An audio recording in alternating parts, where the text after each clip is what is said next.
Good morning everyone, welcome to civil daily platform. जैसे कि आपको मालूम है, सिविल डेली प्लेटफॉर्म पर हम लोग सिविल इंजीनियरिंग के सब्जेक्ट को स्टडी करते हैं और इसी सीरीज़ में हम लोगों ने एक नया सब्जेक्ट स्टार्ट किया है, that is strength of material. और यहाँ पर जो स्ट्रेंथ ऑफ मटेरियल आपको पढ़ाया जा रहा है, ये JUT रांची के सिलेबस के अकॉर्डिंग है, JUT रांची के डिप्लोमा सिलेबस के अकॉर्डिंग है। और डिप्लोमा में भी आप सिविल इंजीनियरिंग के सिलेबस को काउंट कर सकते हो। तो हम लोग इस सिलेबस के अकॉर्डिंग अपने स्ट्रेंथ ऑफ मटेरियल सब्जेक्ट को कंप्लीट कर रहे हैं और इसी सीरीज़ में हम लोगों ने ऑलरेडी एक लेक्चर देख लिया है और इस लेक्चर में हम लोगों ने चैप्टर के कुछ पोर्शन को कवर किया था। मैंने जिस पोर्शन को पहले कवर किया है मैं उसे स्किप कर दे रहा हूँ। ऊपर के आई बटन पे क्लिक करके आप वो सारे पोर्शन को देख सकते हो अगर आपने अभी तक नहीं देखा है। आप अगर इस एफर्ट को अगर आप लाइक करते हो, आपको अच्छी लगती है, तो आप वीडियो को लाइक करोगे, चैनल को सब्सक्राइब करके इस वीडियो को शेयर कर दोगे। ज़्यादा से ज़्यादा कमेंट्स जो है आप कर सकते हो अपने डाउट्स के रिगार्डिंग और आपके कमेंट को आंसर किया जाएगा। बात करते हैं कि आज के क्लास में हम लोग क्या करने वाले हैं। तो ये सारे टॉपिक्स जो आप देख रहे हो, ये सारा जो स्ट्रेंथ, स्टिफनेस, मटेरियल की जो बेसिक अजम्पशंस है स्ट्रेंथ ऑफ मटेरियल की, और मटेरियल की जो प्रॉपर्टी है, होमोजीनियस, हेट्रोजीनियस, अलग अलग तरह की मटेरियल होती है, सुपरपोजिशन थ्योरम क्या होता है, सर्वेलेंस प्रिंसिपल क्या होता है, इसके साथ साथ मटेरियल की स्ट्रेस, मटेरियल में जो स्ट्रेस आता है वो क्या होती है, उसकी क्लासिफिकेशन कैसे है, स्ट्रेन क्या है। इसके साथ साथ हम लोगों ने ये सारे चीज़ को हम लोगों ने लास्ट क्लास में देख लिया। मटेरियल के प्रॉपर्टी के बारे में हम लोग पढ़ रहे थे, हमने पढ़ लिया था, लेकिन एक शॉर्ट रिवीजन ले लेते हैं और उसके बाद हम लोग आगे बढ़ते हैं अपने आज के टॉपिक पे। तो हम लोगों ने देखा था लास्ट क्लास में इलास्टिसिटी। ये क्या है? एक मटेरियल की प्रॉपर्टी है। इस प्रॉपर्टी से होता क्या है, मटेरियल की के अंदर ये एबिलिटी आ जाती है कि मटेरियल रीगेन कर लेता है अपने ओरिजिनल शेप को आफ्टर रिमूवल ऑफ लोड। कोई भी मटेरियल आपके पास है और इस मटेरियल पे आपने फोर्स लगाया है, फोर्स P अगर आप इस पे लगा रहे हो, और फोर्स P लगाने के बाद मटेरियल का लेंथ क्या हो जाता है, इंक्रीज हो जाता है, इलोंगेशन इन लेंथ हो जाता है।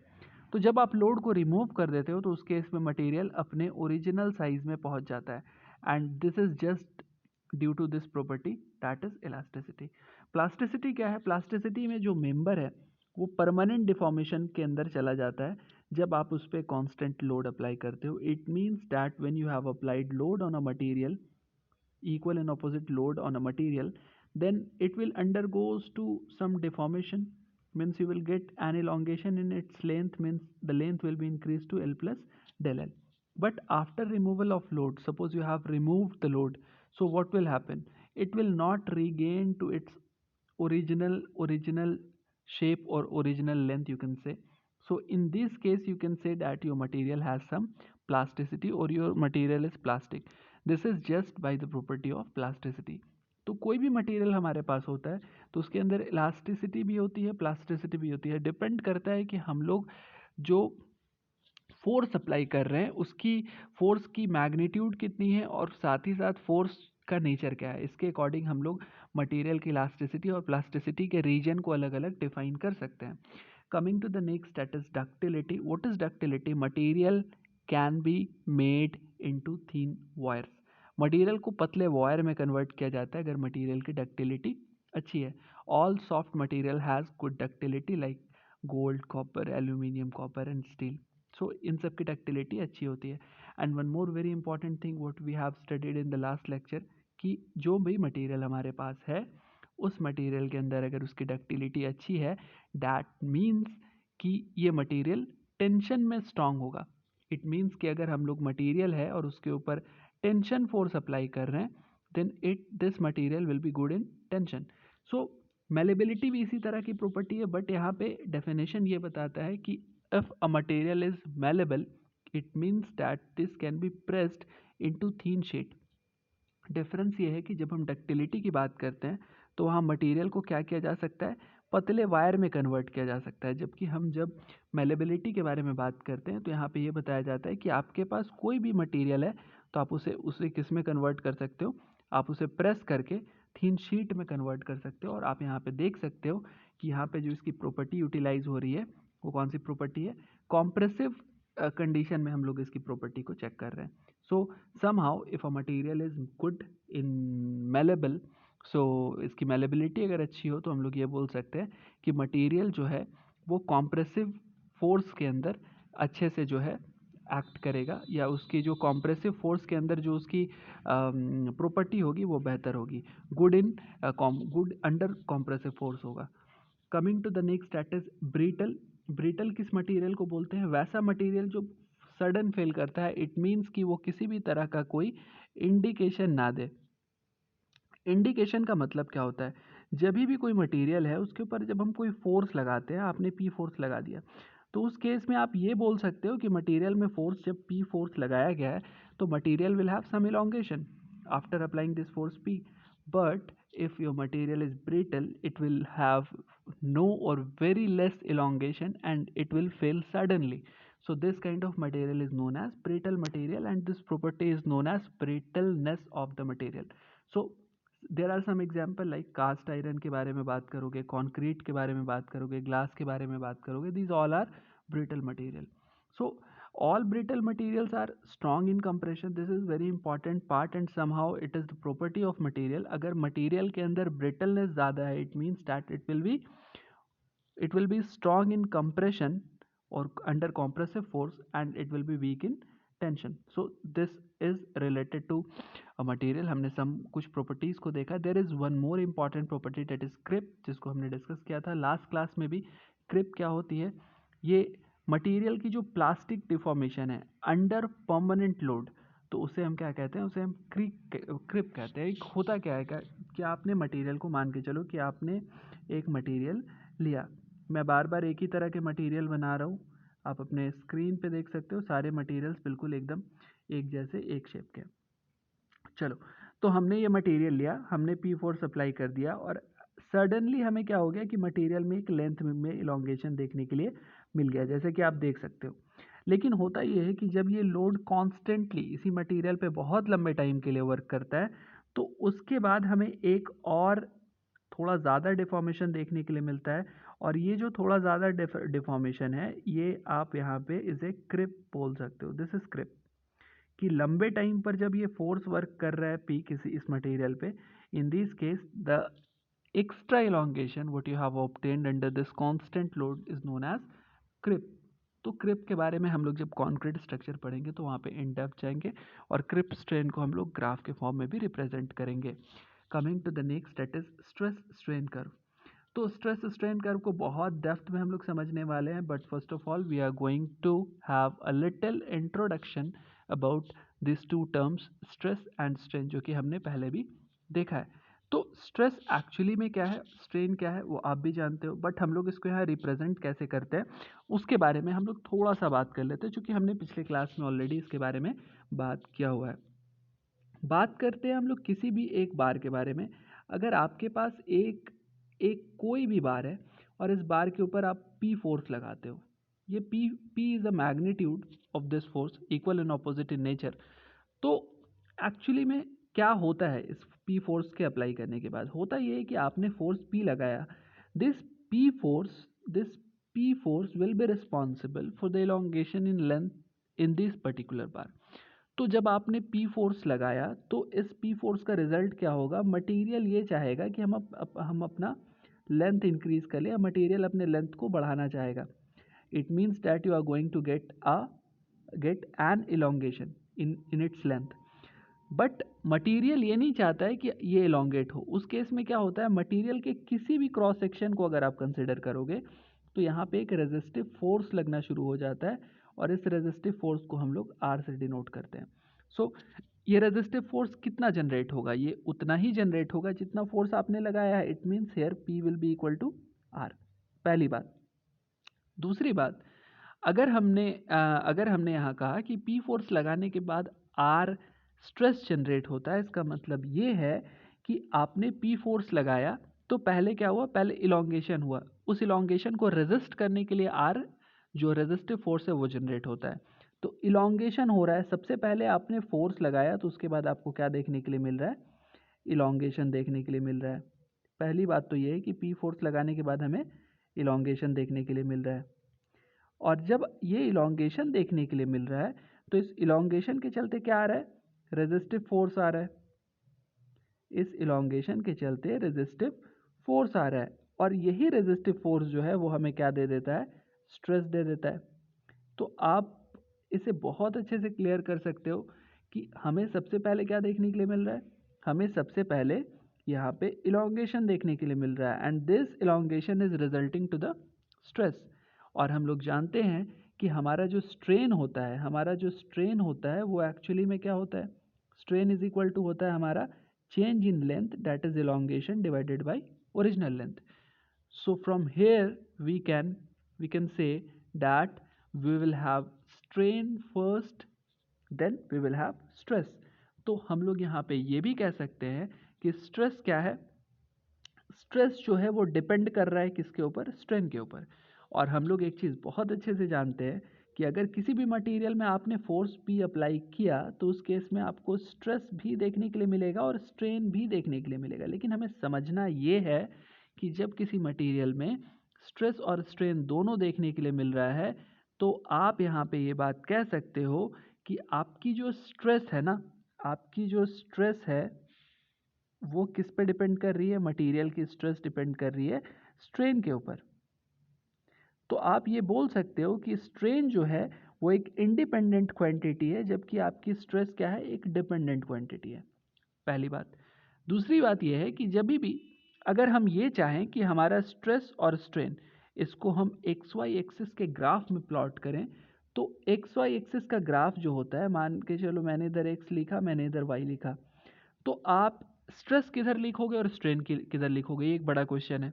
तो हमेशा जो हमारा इंडिपेंडेंट क्वांटिटी होता है उसे हम एक्स एक्सिस में डिनोट करते हैं।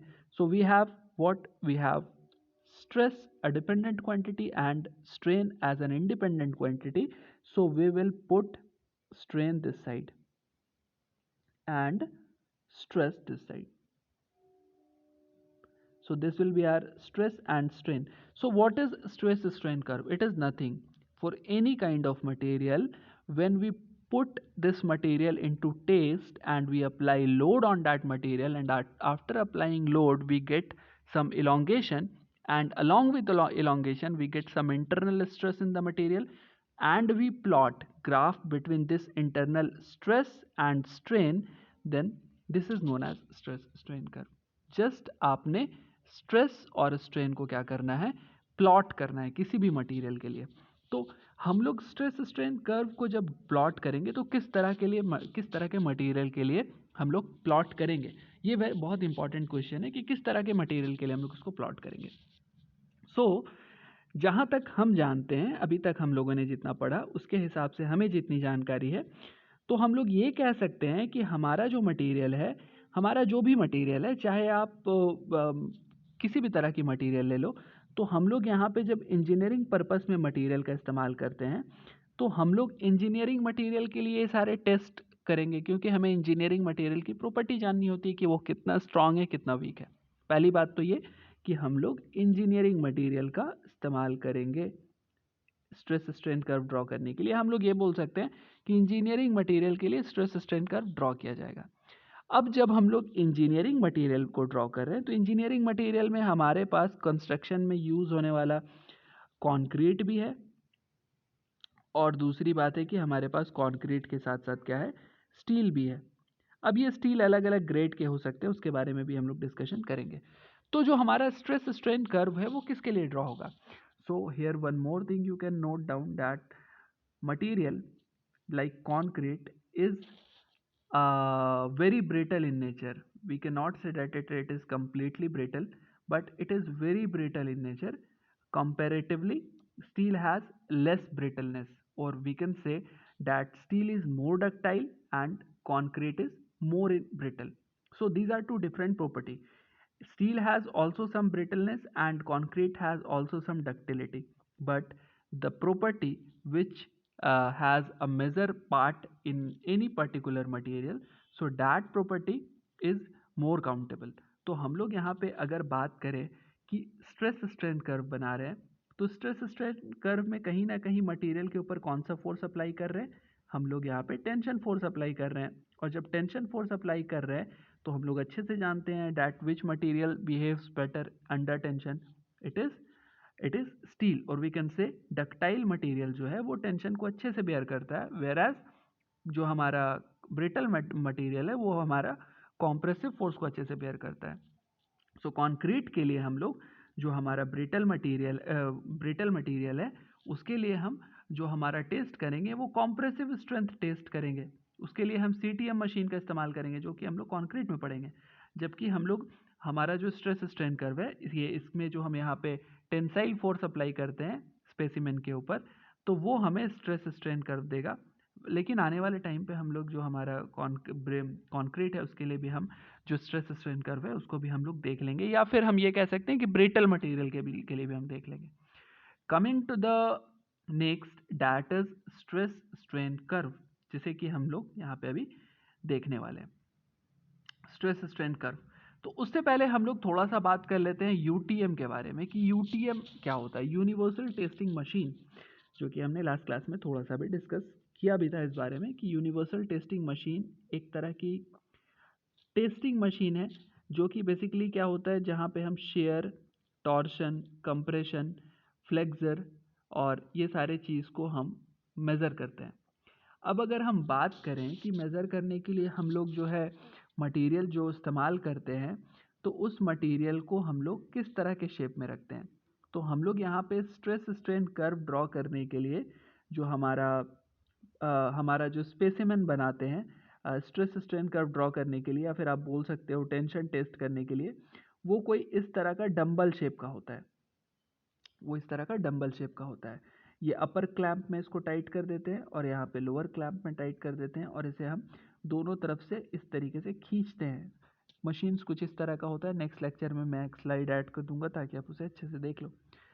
तो बात करते हैं कि यहाँ पे जो हमारा स्पेसिमेन है जो कि डंबल शेप का है, तो इस स्पेसिमेन के लिए हमारे पास कोई एक लेंथ होगा। यहाँ पे जो लेंथ आपको दिख रहा है और इसी लेंथ को हम क्या बोलते हैं, इसी लेंथ को हम बोलते हैं गॉज लेंथ। इसी लेंथ को हम क्या बोलते हैं, गॉज लेंथ बोलते हैं।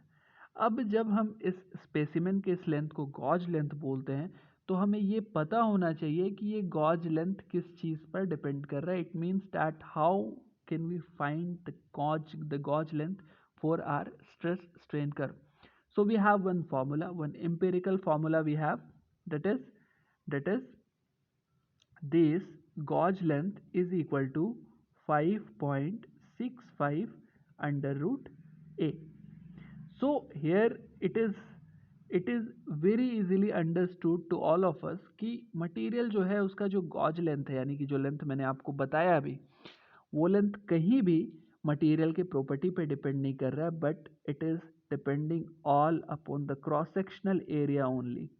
ठीक है, we can say that gauge length will be directly proportional to the cross sectional area. इसका मतलब ये है कि आप जो यहाँ पे डंबल शेप का जो हमारा स्पेसिमेन है वो जब प्रिपेयर कर रहे हो तो यहाँ से लेकर के यहाँ तक का जो लेंथ है जिसे हम यहाँ पे GL कह रहे हैं, ये GL कितना होगा, ये GL सिर्फ और सिर्फ इस बात पे डिपेंड करेगा कि जो डंबल हमने इस्तेमाल किया है इस डंबल के लिए यहाँ पे क्रॉस सेक्शनल एरिया कितना है। ये क्रॉस सेक्शनल एरिया कितना है इसी के ऊपर डिपेंड करेगा हमारा गॉज लेंथ। तो ये हमें ध्यान रखना है। आगे चलते हैं, हम लोग बात करते हैं, अब थोड़ा सा हम लोग डिस्कस कर लेते हैं इंजीनियरिंग स्ट्रेस और ट्रू स्ट्रेस के बारे में हम लोग थोड़ा सा समझ लेते हैं, फिर हम लोग आगे बढ़ेंगे। तो गॉज लेंथ के बारे में हमने समझ लिया। अब अगर हम बात करें स्ट्रेन के बारे में, स्ट्रेन कितना आता है उसको हम कैसे मेज़र करते हैं, तो जो भी इंक्रीमेंट है आपकी गॉज लेंथ में, यानी del GL divided by GL, ये क्या देता है हमें, ये देता है स्ट्रेन। एक्चुअली में हम लोग ये सब क्यों कर रहे हैं, क्योंकि हम लोग कैलकुलेट करना चाहते हैं कि हमारा स्ट्रेस कितना जनरेट हुआ। तो ये हमें गॉज लेंथ बाई, अगर हम change in gauge length by original gauge length करते हैं तो ये हमें क्या देता है, ये हमें स्ट्रेन देता है।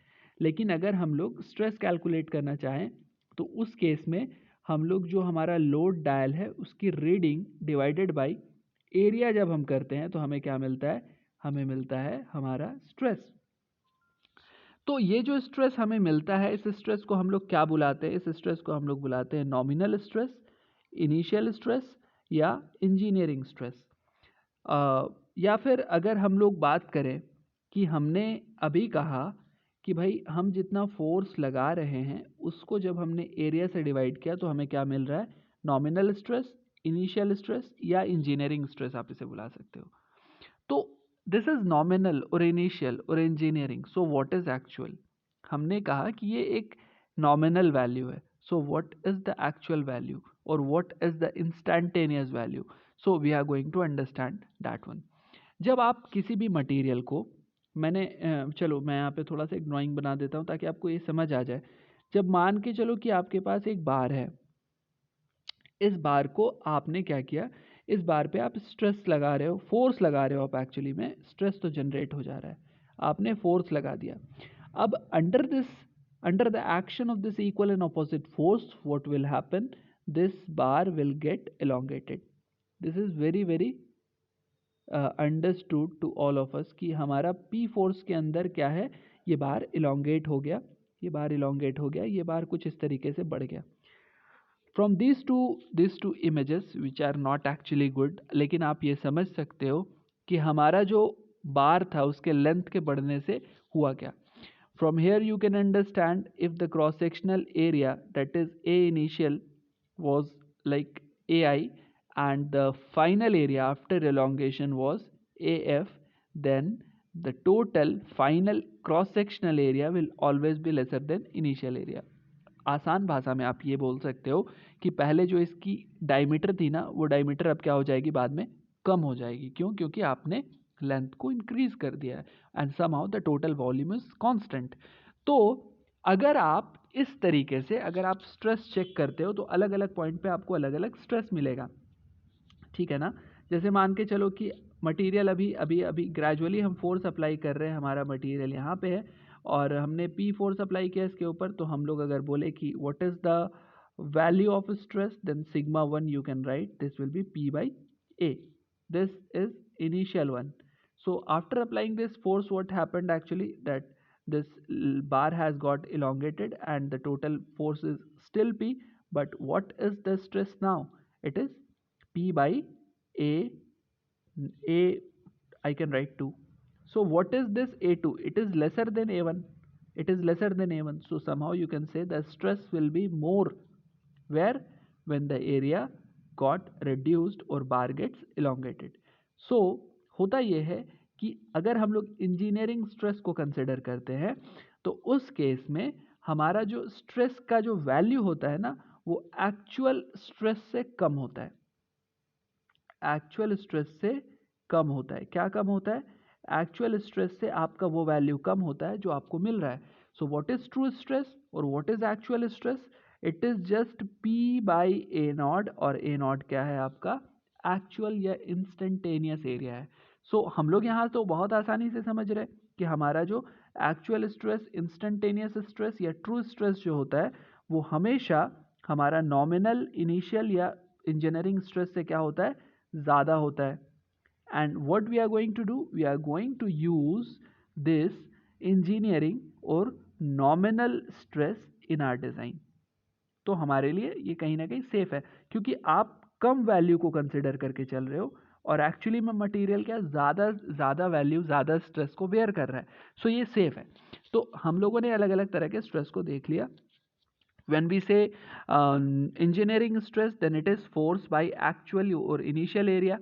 When we say instantaneous stress, then it is P by current area और instantaneous area। तो ये आपको समझना है। और ये जो actual stress है इसकी वैल्यू हमेशा ज़्यादा होती है। Coming to the next, that is very very very important, you can say it is stress strain curve। तो हम लोग बहुत डेप्थ में एक एक चीज़ को समझते हैं स्ट्रेस स्ट्रेन कर्व के बारे में। तो हमने कुछ कुछ चीज़ को पहले हमने डिस्कस किया था, और बाकी जो बची हुई चीज़ें हैं उसको हम यहाँ पे अभी डिस्कस कर लेते हैं, किसमें? हमारे स्ट्रेस स्ट्रेन कर्व में। तो ये स्ट्रेस स्ट्रेन कर्व जो आपको यहाँ पे दिख रहा है, सबसे पहली बात कि ये कौन से मटेरियल के लिए बना हुआ है? ये हमारा Fe250 के लिए बना हुआ है।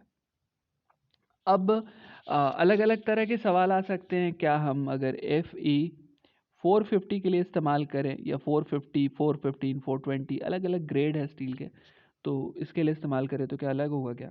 तो हमें ये समझना है। फिलहाल हम लोग इसे Fe250 के लिए ड्रॉ कर रहे हैं। ये ड्रॉन है आपके स्क्रीन पे, इसे मैं अच्छे से एक्सप्लेन कर देता हूँ ताकि एक एक पॉइंट क्लियर हो जाए। फिलहाल हमें ये बहुत अच्छे से समझना है कि आप 420 250 इस्तेमाल करो, Fe 450 इस्तेमाल करो, Fe 550 इस्तेमाल करो, किसी भी ग्रेड के स्टील को इस्तेमाल करो, जो कर्व का नेचर होता है वो ऑलमोस्ट सेम होता है। मतलब इनिशियली आपको इलास्टिक जोन मिल रहा है, फिर प्लास्टिक जोन मिल रहा है, फिर मटेरियल फेल कर रहा है। तो हम लोग एक एक चीज़ को समझने वाले हैं। सबसे पहली बात यह है कि आपको जो यहाँ पे Fe 250 मैंने लिखा, ये Fe 250 है क्या? तो Fe 250 में Fe जो है आपको यहाँ पे जो Fe दिख रहा है वो एक्चुअली में क्या है, वो मटेरियल का पीरियडिक टेबल में जैसे कि हमने देखा है कि हम लोग आयरन को Fe से डिनोट करते हैं। So this is denoting nothing but iron. और यहाँ पे आपका जो 250 है, ये 250 किसको बता रहा है? ये 250 इस आयरन के यील्डिंग स्ट्रेंथ को बता रहा है, डेट इज Fy को बता रहा है। ठीक है ना। बिल्डिंग स्ट्रेंथ क्या है उसको भी हम लोग यहाँ पे देख लेंगे। तो मटेरियल के स्ट्रेंथ को कौन सा बता रहा है? ये 250 क्या बता रहा है? मटेरियल के स्ट्रेंथ को बता रहा है। और इसकी वैल्यू कितनी है? इसकी वैल्यू न्यूटन पर mm² में हम लोग लिखते हैं। आगे चलते हैं, हम लोग इस ग्राफ को समझते हैं। जैसा कि अभी हमने डिस्कस किया था कि हम लोग हमेशा स्ट्रेस स्ट्रेन कर्व में जो हमारा स्ट्रेन है उसको हम कहाँ प्लेस करते हैं? एक्स एक्सिस में प्लेस करते हैं। और हमारा जो स्ट्रेस है उसको हम कहाँ प्लेस करते हैं? एक्स एक्सिस में प्लेस करते हैं। तो हमने मैं उल्टा बोल दिया। हम लोग यहाँ पे स्ट्रेन को कहाँ प्लेस करते हैं? एक्स एक्सिस में प्लेस करते हैं, और स्ट्रेन को वाई एक्सिस में प्लेस करते हैं। हमने प्लेस कर दिया। अब हमारे पास क्या काम है? हमारे पास काम ये है कि जैसे हमने एक बार कंसिडर किया, तो इस बार पे हम लोग यहाँ पे फोर्स लगाते हैं।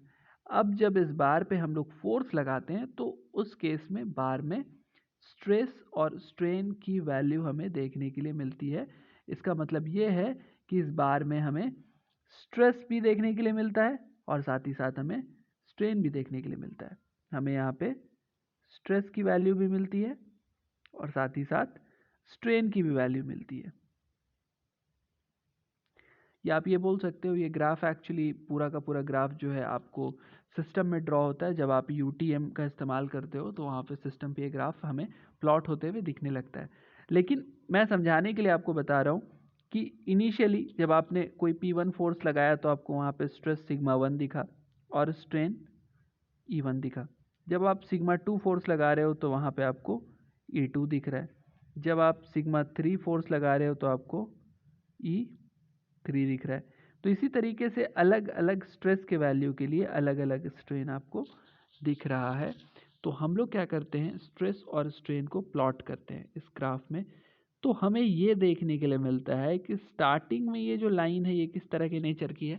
स्टार्टिंग में up to a certain limit हमें क्या मिलता है? Up to a certain limit as you can see that this line is constant, और this line is you can say that this line is a straight line. तो हम लोग क्या बोलते हैं कि material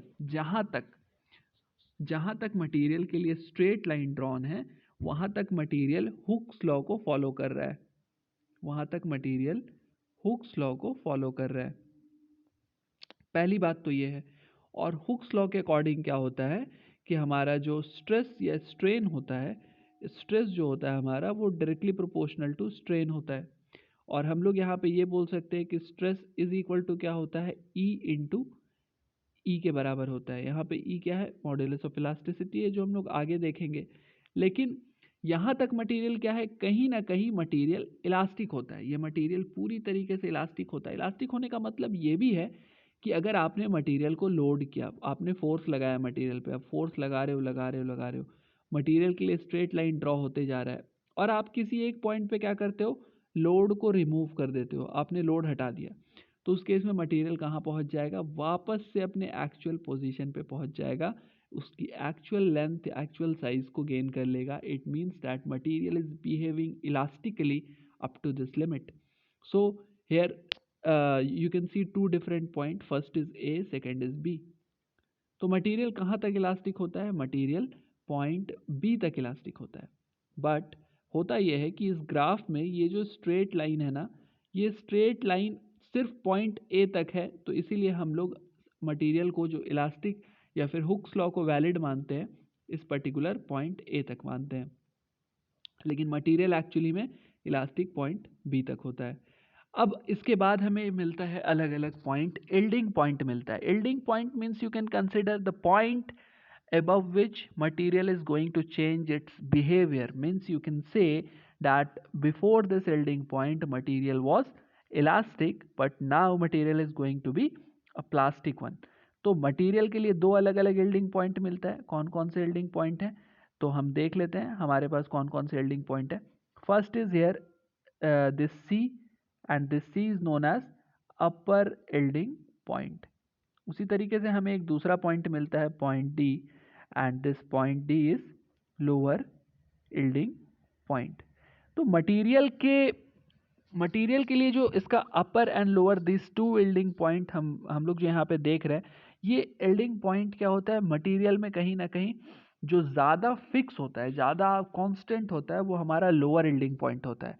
lower yielding point generally जो है मटेरियल के लिए चेंज नहीं करता है। तो हम लोग मटेरियल का जो लोअर यील्डिंग पॉइंट है, इस पॉइंट को हम लोग मटेरियल का यील्डिंग स्ट्रेंथ मानते हैं, दैट इज एफ वाई। तो हमने अभी डिस्कस किया था ना कि एफ वाई क्या है। मटेरियल के लिए हमने लिखा था ना कि हमारे पास एफ ई 250 है, तो एफ ई 250 के लिए हमने कहा था कि 250 क्या है, इसकी यील्डिंग स्ट्रेंथ है। तो यही यील्डिंग स्ट्रेंथ क्या है हमारे लिए, एफ वाई है, जैसा कि हमने यहाँ पे अभी डिस्कस कर लिया। So what is this F Y, we have to understand it very clearly कि एफ वाई कौन से लिमिट है।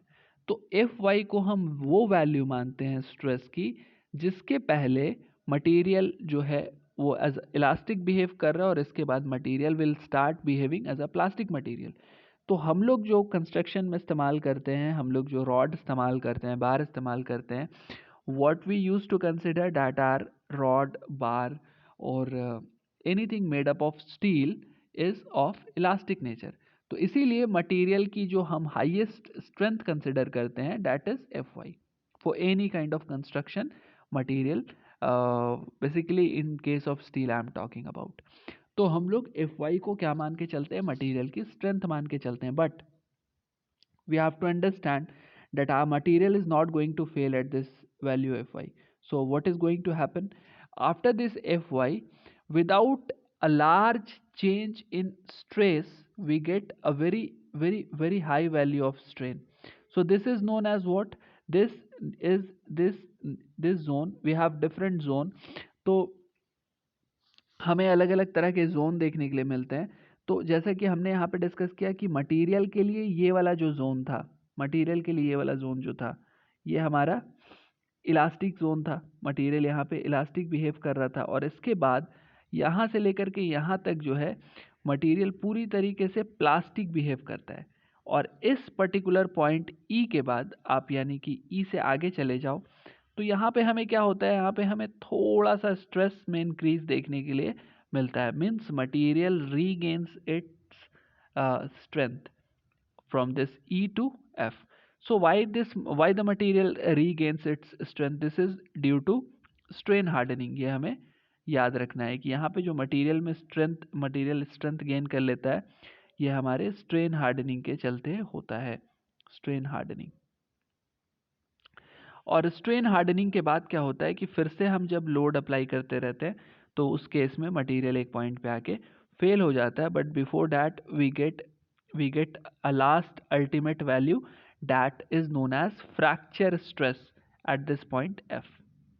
सो इम्पॉर्टेंट ये है कि हमें ये समझना है कि this fracture stress of any material and this yielding stress, there is a very big difference between these two values। So why we do not consider fracture stress of steel as design strength of that material, just because कि material fy के बाद plastic region पे चला जाता है and we are not going to have plastic material, plastic region of steel in our design part। तो हम लोग यहाँ पे fy को डिज़ाइन स्ट्रेंथ मान के हम लोग इसके बाद हम लोग इस पर काम करते हैं। And here one more important thing what you will not get written in your book, that at fracture stress the total strain you have to note down, the total strain in steel is 200 to 250 times of the yielding strain. मतलब कि यहाँ पे जो हमें strain देखने के लिए मिलता है, मान के चलो कि ये स्ट्रेन कोई x है, तो फ्रैक्चर तक पहुँचते पहुँचते इसकी जो स्ट्रेन वैल्यू है वो बढ़ के कितनी हो जाती है, 200 टू 250 टाइम्स ऑफ x। तो यहाँ पे क्या होगा, अगर हम लोग मटेरियल को फ्रैक्चर जोन तक ले लें, फ्रैक्चर की वैल्यू तक मटेरियल को ले लें, तो उस केस में चूंकि हम लोग जब स्टील बोलते हैं, then we are going to have steel as a reinforcement in concrete generally. So वहाँ पे क्या होगा कि आपकी कॉन्क्रीट में उतना ज़्यादा स्ट्रेन देखने के लिए नहीं मिलेगा जितना आपकी स्टील में होगा, and we will have weak bond between concrete and steel. So this is also a reason, that's why we are not going to use this steel's fracture value as our design stress. So coming to the next that is proportionality limit. So अभी क्या है ना, अभी हम लोगों को पूरे steel के पूरे कर्व पे बहुत ज़्यादा वर्क नहीं करना है, आपको जस्ट पता होना चाहिए था मुझे काम कहाँ तक करना है, मुझे काम अप टू इलास्टिक लिमिट करना है। जब हम स्ट्रेंथ ऑफ मटेरियल पढ़ रहे हैं तो हम लोग up to elastic limit that is B तक तो पूरा इलास्टिक लिमिट होता है, लेकिन मटेरियल का जो ग्राफ होता है ना वो स्ट्रेट लाइन सिर्फ ए तक होता है। So we are going to do everything, we are going to understand the material's behaviour under this straight line from O to A. So now we are going to understand each one what we have discussed now. तो point A क्या है, आपको one by one सारा कुछ written form में यहाँ पे मिल रहा है। What is point A, this is proportionality limit.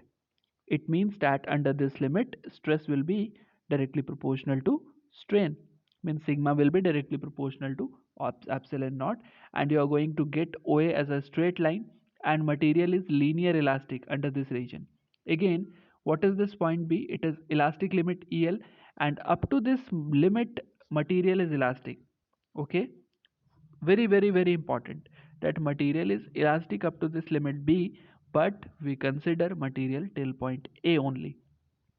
आगे क्या है, ए टू बी का जो लाइन है वो क्या होता है, वो स्लाइटली कर्व होता है और यहाँ पे हुक्स लॉ वैलिड नहीं होता है। और अगर बात करें ए बी के बारे में, तो ए बी क्या है, it is non linear plastic zone. Okay, coming to the note part, what we have to note, loading beyond elastic limit causes permanent or plastic deformation, and that is known as residual strain. So in your examination, if it will be asked that what is residual strain, so if we load a material more than its elastic limit, then what will happen, it will get some permanent deformation, and that will be known as residual strain in the material. Okay, so now we are going to discuss the point C. What is this point C? This is upper yielding point. जैसा कि हमने discuss किया, at yield point resistance of the material suddenly drop down, which occurs at the strain of this value, that is 0.002. So we will discuss this value again, just going to the stress strain curve. सो हम लोगों को अपर yielding point कहाँ मिलता है, अपर yielding point के case में हमें क्या होता है ना, सडन जो हमारा मटेरियल के केस में हमें सडन जो है एक ड्रॉप डाउन देखने के लिए मिलता है, और ये ड्रॉप डाउन कब मिलता है, हमें 0.002 स्ट्रेन के वैल्यू पे मिलता है। ठीक है, उसको भी हम डिस्कस कर लेंगे एक बार ग्राफ में, छोटी सी बात है। और इसके बाद हमें क्या मिलता है, इसके बाद हमें पॉइंट डी मिलता है। पॉइंट डी क्या है, ये हमारा पॉइंट डी हमारा लोअर यील्डिंग पॉइंट है, that is known as plastic zone या permanent deformation. In plastic zone reorientation of the molecules occurs. Due to this, material becomes nearly homogeneous and start resisting the loading. और F point और G point क्या है, F point is denoting your ultimate point and G point is denoting your brittle point. And after this, what is going to happen, material is going to fail and we are going to get a fracture stress value that material can bear.